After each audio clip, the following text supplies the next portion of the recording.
A ponte destruída. Segunda parte.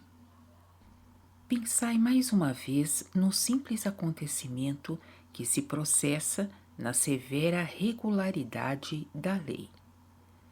Tão logo a mulher procure masculinizar-se em seu pensar e atuar, essa vontade já se efetiva correspondentemente.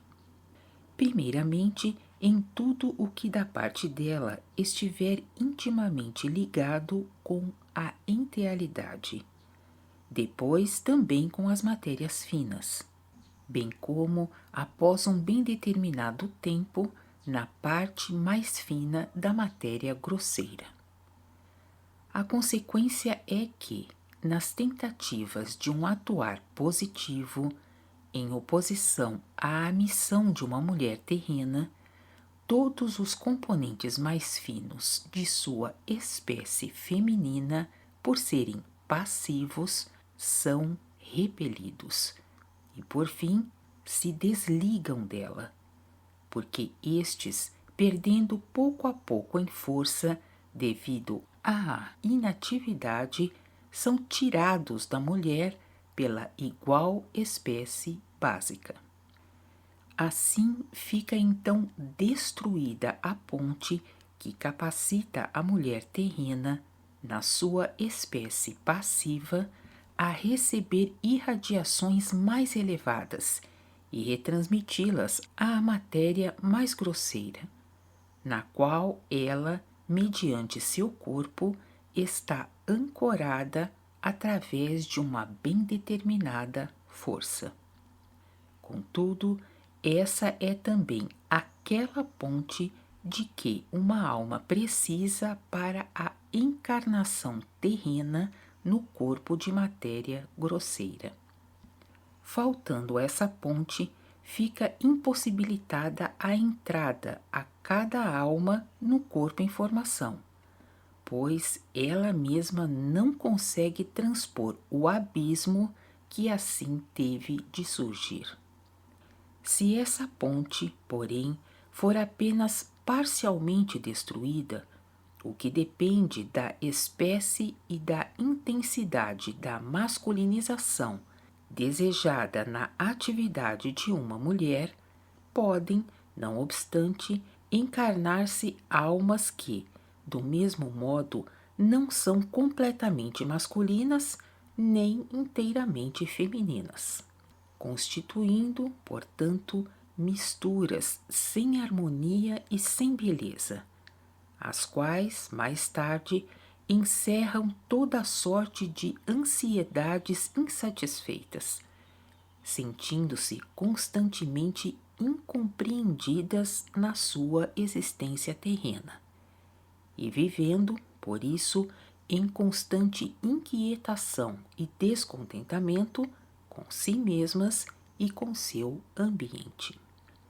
Para tais almas, bem como para o seu posterior ambiente terreno, seria melhor se não tivessem encontrado oportunidade para uma encarnação, pois carregam-se dessa forma apenas de culpa e jamais remirão algo, porque na realidade não pertencem à Terra.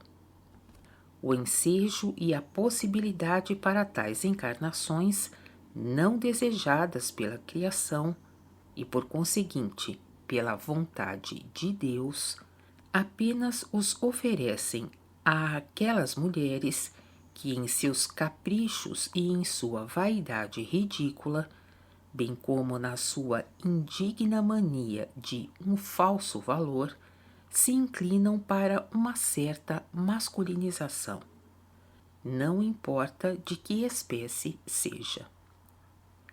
Almas delicadas, legitimamente femininas, nunca chegam à encarnação através de tais mulheres masculinizadas, e assim, pouco a pouco, o sexo feminino na Terra vai sendo completamente envenenado, porque essa aberração se espalhou cada vez mais, atraindo sempre novas almas dessa espécie, que não podem ser completamente mulher nem inteiramente homem, espalhando assim algo de ilegítimo e desarmonioso sobre a terra.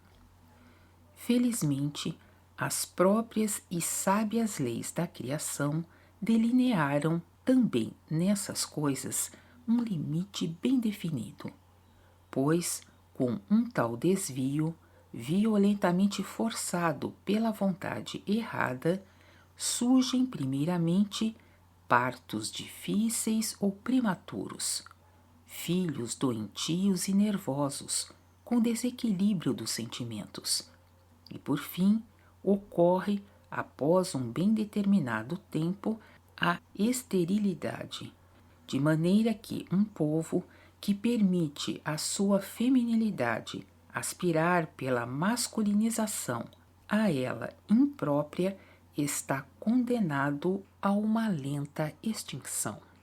Naturalmente, isso não ocorre de hoje para amanhã, de modo a se tornar visível assim de chofre aos seres humanos contemporâneos, mas sim um tal acontecimento também tem de seguir o caminho do desenvolvimento, mesmo que devagar, porém seguramente.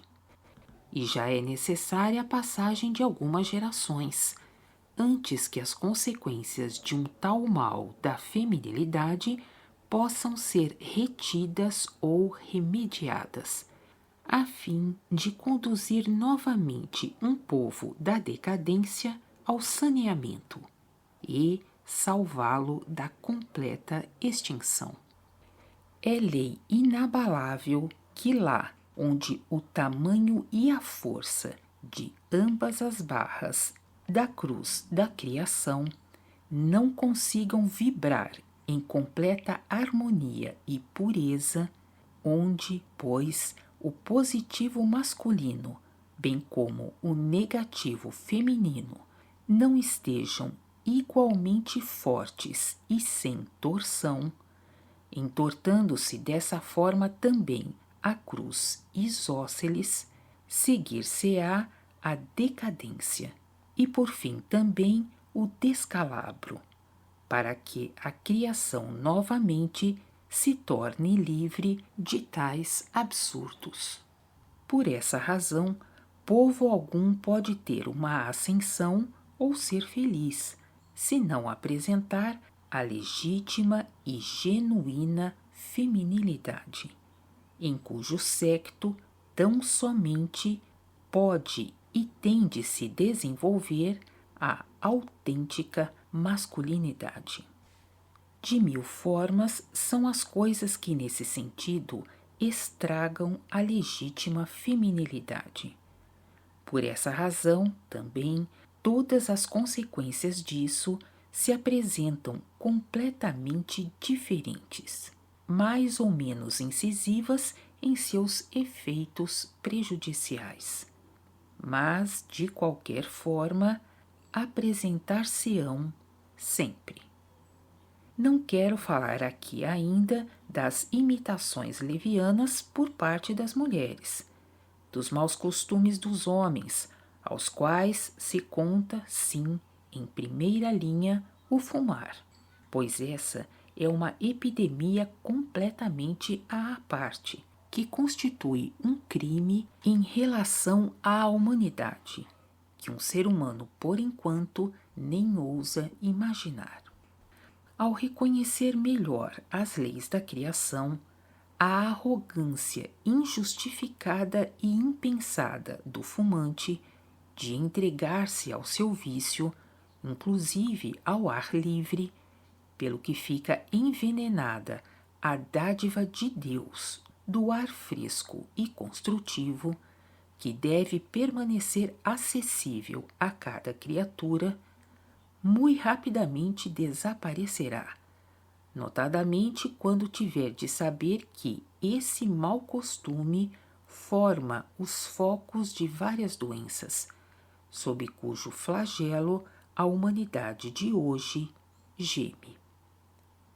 Sem levar em consideração os próprios fumantes, A imposição de aspirar tal fumaça do tabaco impede nos bebês e nas crianças o desenvolvimento normal de alguns órgãos, principalmente a indispensável consolidação e o fortalecimento do fígado, que é especialmente importante para cada pessoa, porque com o funcionamento certo e sadio, ele pode impedir o foco do câncer, como o meio mais seguro e melhor para o combate desse flagelo.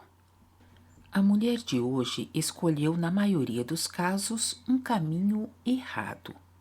Os seus esforços enveredam para a desfeminização, seja no esporte, nos excessos ou divertimentos, principalmente na participação dos círculos de atividade positiva, que competem à masculinidade e com ela devem permanecer, se é que deva haver verdadeira ascensão e paz. Assim, basicamente tudo sobre a Terra já se desviou, saiu do equilíbrio. Também as sempre crescentes discórdias, bem como os malogros, decorrem das obstinadas misturas entre todos os seres humanos terrenos das atividades positivas e negativas, condicionadas pela criação como permanentemente puras, o que deve ter como consequência a decadência e o descalabro na confusão assim forçada. Como sois tolos, seres humanos, por não quererdes aprender a reconhecer a simplicidade das leis de Deus, que na sua consequência lógica são facilmente observáveis. Tendes, sim, sábios ditados, que de bom grado fazeis ouvir. Somente esta sentença já vos diz muito. Pequenas causas, grandes efeitos. Contudo, não o seguis.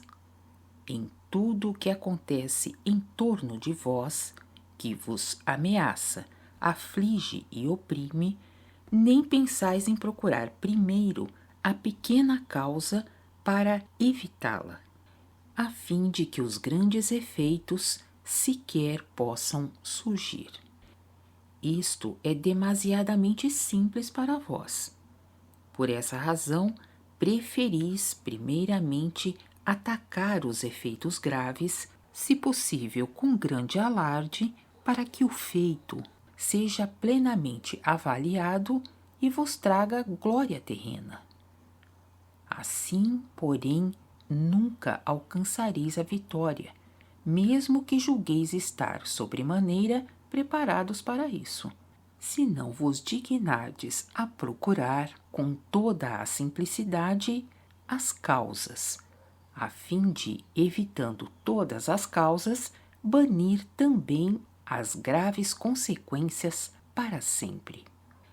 E, por sua vez, não podereis encontrar as causas se não aprenderdes a reconhecer com humildade as graças de Deus, que vos deu na criação tudo aquilo que pode vos preservar de qualquer sofrimento.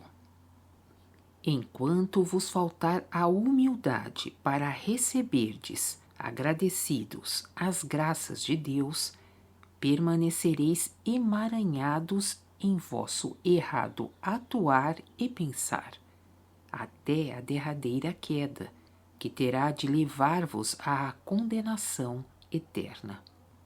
E esse último momento está diante de vós.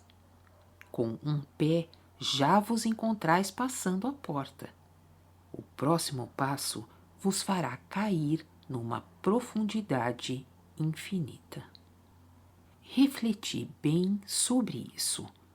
Voltai e deixai atrás de vós a insípida existência terrena, sem forma e sem calor, que até agora tendes preferido levar.